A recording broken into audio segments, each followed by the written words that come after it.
Hi friends, welcome to my channel Alina Craft Studio. Today I am going to show how I make custom photo props. These are super fun for birthday, theme parties, graduation and honestly for any event. For this project I made photo props inspired by the Devil Wears Prada movie premiere. I created a Miranda Priestley portrait props and the iconic red hill logo from the movie. Once you learn this process, you can create absolutely any theme you want. So let me show you step by step how I make them. First, I prepare my designs and get everything ready for printing. Usually I search images on Pinterest.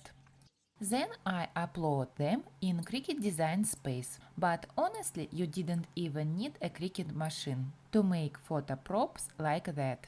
You can simply print your images and cut them out by hand with scissors. I personally use my cutting machine.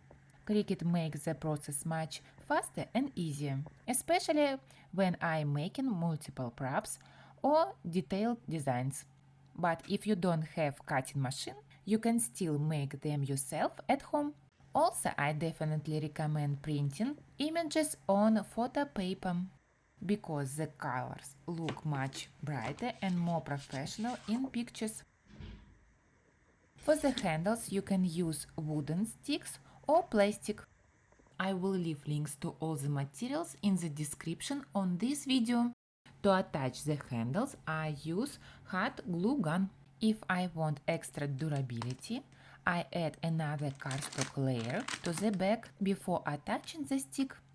Here is my glue for cardstock paper. And that's it. The props are ready.